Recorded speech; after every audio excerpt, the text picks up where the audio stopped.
All right, welcome back everybody for another deep dive. This time we're going to be taking a look at Review 1 from A Course in Miracles. Ooh, good one. Yeah, this is the first review which summarizes and kind of goes a little bit deeper into the first 50 lessons. Wow. Yeah. That's a lot to cover. It is a lot to cover. but we're going to highlight the most interesting points, and I think we can make it surprisingly relatable.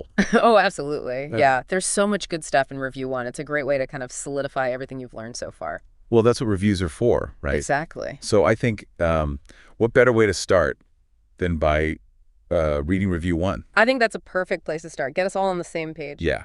So, and then, of course, you're here to help guide us through it. I'll give my best. So, Review 1 from A Course in Miracles. It says, "Nothing real can be threatened. Nothing unreal exists. Herein lies the peace of God." To make this review meaningful, we must look back on the last 50 lessons honestly and try to see what we have learned. We have begun to learn the meaning of miracles. We now understand that a miracle is a shift in perception from fear to love. Yes. We have learned that we can choose to see things differently, and that when we do, our experience of the world changes. Right.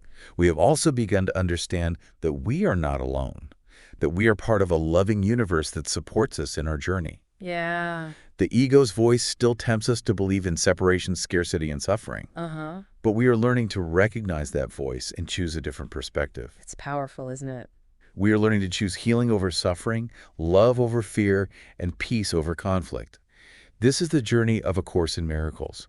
It is a journey of awakening to our true nature as love. And it is a journey that we take together. Beautiful. Wow. So much in those, relatively short few paragraphs there. But that first line, Yeah. Nothing real can be threatened. Nothing unreal exists. Herein lies the peace of God. It's so simple, but, it completely shifts my perspective. Me too. It really it hits you right in the core, doesn't it? It does. And it's a reminder I think we all need to hear Every day. regularly. Yeah. Because it's so easy to get caught up in the world Right. and forget those fundamental truths. Right. And it makes me wonder, how does this concept of choosing love over fear, play out in our daily lives? That is the question, isn't it? Yeah. Because it's easy to say, oh, yeah, I choose love. Right. But when you're actually faced with a challenging situation, Right. how do you actually put that into practice? Right. And I think, remembering some of the earlier lessons can be helpful here. Okay. For example, we talked about lesson 34, which was all about forgiveness. Right. And how forgiveness is a choice. Yeah. It's not about saying that what someone did was okay. Right. But it's about choosing to release the grip of anger and resentment. Right. And choosing to see the situation from a place of love. Recognizing that everyone, even when they make mistakes, Right. has that spark of divinity within them. That's such a great connection back to the previous deep dive. Yeah. Because it shows how, these lessons, they really do build upon each other. They do, yeah. And forgiveness is, that was one of the biggest takeaways, I think. Absolutely. From that lesson. It's a powerful tool. Yeah. For personal transformation. Yeah. Now, the review also mentions recognizing the ego's voice. Yes. Right? So how can we differentiate, the ego's voice from our own genuine thoughts? That is a great question, and it's something that I think a lot of people struggle with. Yeah. Because the ego can be very sneaky. Right. It could disguise itself as our own thoughts. But I think one of the key things to remember is that the ego's voice often thrives on comparison and judgment. Right. It's that inner critic that tells you you're not good enough. Right. You need to have more, be more, do more. To be worthy. Yeah. It can even disguise itself as self-care. Wow. Whispering things like, you deserve a break, skip that workout, but ultimately leading to self-sabotage. Wow, that is such a great point. Yeah. It is. It is very subtle, and sometimes those thoughts can be very convincing. Oh, yeah. It's like, oh, yeah, that's a good point. I should just skip the workout. Exactly. And it makes me think of that quote that we talked about earlier about how, a miracle is a shift in perception from fear to love. Yeah. And so maybe recognizing the ego's voice is that first step in shifting our perception. Yes, exactly. It's about becoming aware of those thoughts. Right? And choosing a different perspective. Right. A Course in Miracles encourages us to question our thoughts and beliefs, Mm-hmm. particularly those that lead to fear, anxiety, or a sense of lack. Right. And when we start to recognize the patterns of the ego, we can begin to choose thoughts that align with love, peace, and understanding. Right. Right.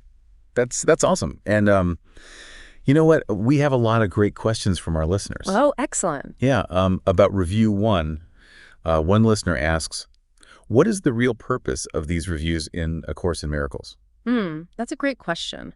I think of the reviews as sort of mile markers on a journey. A chance to pause, Mm-hmm. reflect, Mm-hmm. and integrate what you've learned. Right. It's not just about intellectual understanding, but really about internalizing these principles Right. and applying them to your life. Right. So it's like putting it into practice. Exactly. Yeah. Another listener asks, I don't understand some of the ideas. What should I do? That's okay. Don't worry. You're not alone in feeling that way. Right. Remember, A Course in Miracles, it unfolds in layers. Right. So be patient with yourself. Reread passages that resonate with you, or even the ones that confuse you. Mm-hmm. And maybe even connect with other students for deeper discussion. Yeah. Share your understanding. Right. Right. That can be really helpful. Great advice.